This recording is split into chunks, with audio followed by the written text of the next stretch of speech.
waxaana wanaagsan daawadayaal idilkiin baa meel kastoo aad joogtaan waa mar kale iyo barnaamijkeena xogta dunida oo aynu daaha kaga rogi doonno wararkii ugu dambeeyay xiisadda ka soo cusboonaatay Shiinaha iyo Taiwan. dowladda Shiinaha oo ku dhawaaqday in ay jawaab degdeg ah oo military ay ka bixin doonto booqashada afhayeenka golaha wakiilada Mareykanka ay ku tagtay Taiwan. cabsi xoogan oo la soo warinayo iyo xogo kale oo dheeraad ayaan idin haynaa ee mar kale daawadayaal soo dhawaada. daawadaad nagu cusub tahay nagu soo beer fadlan channelka subscribe inoo saar sidoo kale furagan balaalka saad u noqoto daawadeena ugu horeeya mahadsanid. aynu ku bilowno. afhayeenka aqalka wakiilada Mareykanka Nancy Pelosi ayaa waxa ay maanta gaartay Taiwan halka wasaaradda difaaca Shiinahana ay ku dhawaaqday inay bilaabayso howlgallo ciidan oo gaar ah taas oo jawaab u ah booqashadan. sawirro toos ah ayaa muujinaya Pelosi oo 82 sano jir ah oo ku safraysa diyaarad military oo Mareykan iyada oo soo caga dhigatay garoonka diyaaradaha Taipei ee Songshan waxaana ku soo dhaweynaya halkaasi wasiirka arrimaha dibadda Taiwan Joseph Wu.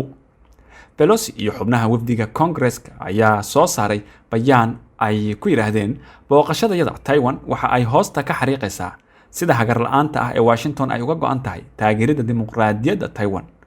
afhayeenka aqalka wakiilada Mareykanka ayaa sheegay in wadahadallada ay la yeelanayaan madaxda Taiwan ay diiradda saarayaan sidii ay dib ugu xaqiijin lahaayeen taageerada aan u hayno saaxiibkeena iyo horumarinta danaha guud, isagoo intaasi ku daray inay tahay wax laga xumaado in Taiwan dimuqraadi ah oo xoogan oo firfircoon ay khatar ku jirto. dhinaca kalena wasaaradda arrimaha dibadda Shiinaha oo jawaab toos ah bixinaysa waxa ay sheegtay in haddii Washington ay ku adkaysato qaadashada habkan qaldan in ay mas'uul ka noqon doonto cawaaqib kasta oo halis ah. wasaaradda arrimaha dibadda Shiinaha ayaa cambaaraysay booqashada Pelosi iyada oo sheegtay inay si weyn u dhaawacayso nabadda iyo xasiloonida marin biyoodka Taiwan. wasaaraddu waxa ay tilmaantay kadib bayaan ay soo saartay markii ay Pelosi gaadhay Taipei in socdaalka sargaalka Mareykanka ahi uu si ba'an u saameynayo aasaaska siyaasadeed ee xiriirka Shiinaha iyo Mareykanka iyada oo ku macnaysay in ay cabasho xoogan ka muujisay Mareykanka.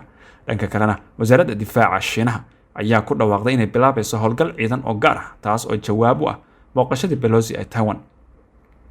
wariye ka tirsan Al Jazeera ayaa soo sheegaya in diyaaradaha Shiinaha ee loo yaqaan Sukhoi 35 ay ka gudbeen marin biyoodka Taiwan iyada oo ay jirto feejignaan military oo Shiinaha oo dhinaca iyo Taiwan oo dhinaca kale ah. sidoo kalena aqalka cad ayaa sheegay in booqashada Pelosi ee Taiwan aysan khatar ku ahayn madax banaanida Shiinaha isla markaana hanjabaadda Beijing aysan cabsi gelin doonin. Taiwan ayaa ku dhawaaqday xaalad feejignaan ciidan ah waxayna xaqiijisay inay awood u leedahay inay ilaaliso ammaankeeda. maanta oo Talaado ah ayaa wasaaradda gaashaandhigga Taiwan go'aansatay inay sare u qaado heerka feejignaanta dagaal ee ciidamadeeda maanta ilaa iyo duhurnimada Berito ah.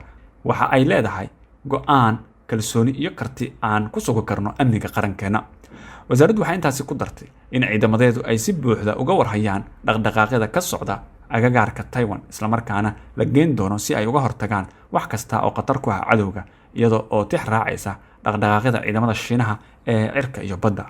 dhanka kalena ra'iisul wasaaraha Taiwan Su ayaa ku celiyay soo dhaweynta dalkiisa ee martida ajnabiga ah isagoo carabka ku adkeeyay in Taiwan ay sameyn doonto qabanqaabo ku habboon martidan iyo qorshahooda waa sida uu hadalka u dhigay.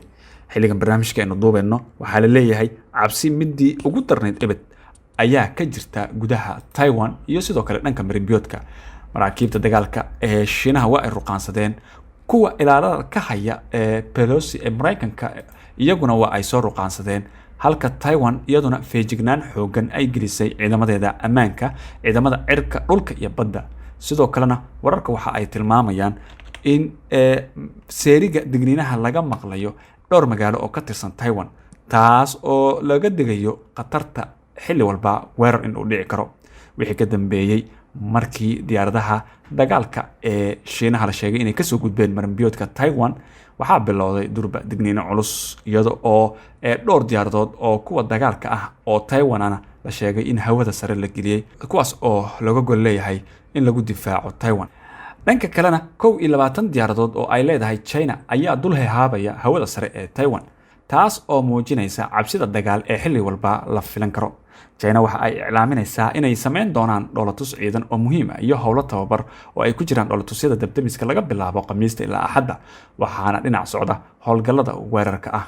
dhinaca kale muuqaalo lagu baahinayay baraha bulshada ayaa muujinaya in la qasbay shacabka soo dhaweynayay afhayeenka ee xildhibaanada Mareykanka ee Pelosi hogaaminaysa. waxaana laga fahmayaa muuqaaladaasi dadkan oo iyagu isqarinaya, qaarkood face mask ayay xirteen, halka kuwa kalena ay boorarka wejiga isaga aadinayaan marka kaamirooyinka la isku dayo in lagu aadiyo, taas oo dadka muujinaysa in aysan raalli ka ahayn.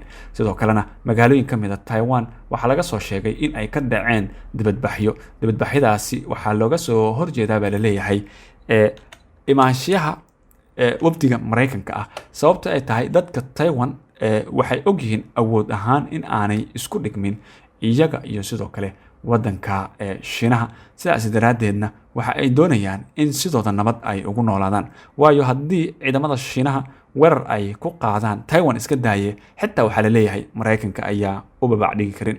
falanqeeyaasha ammaanka waxa ay marar badan ka digeen in Mareykanka uu sii xoojiyo daandaansiga dhanka Shiinaha.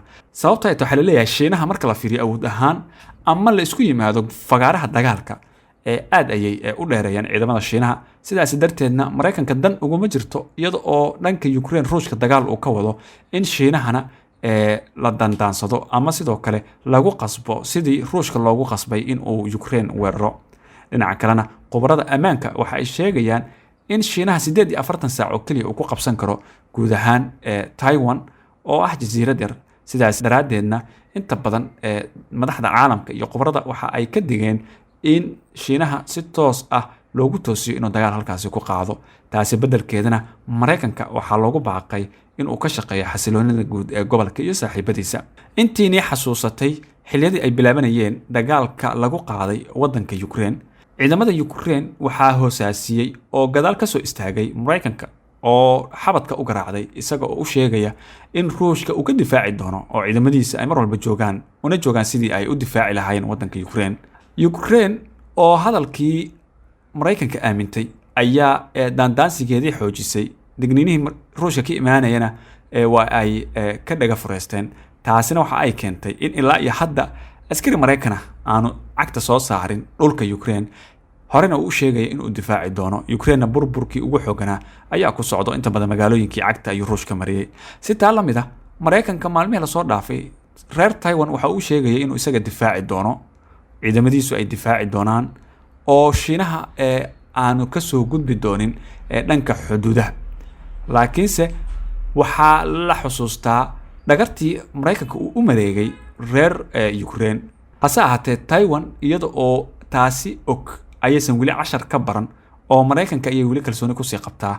laakiin Shiinaha ma aha sida Ruushka oo kale, dagaal haddii uu qaado Shiinuhu waxay ka dhigan tahay Taiwan in cagta la marin doono. daawade maxay kula tahay aragtidaada? fadlan qaybta hoose commentiga noogu reeb. barnaamijkeena xogta dunida wanaag intaas, barnaamijkan kan xiga intaanu ku kulmin doono nabadgelyo. asalaamu calaykum waraxmatullaahi wabarakaatu.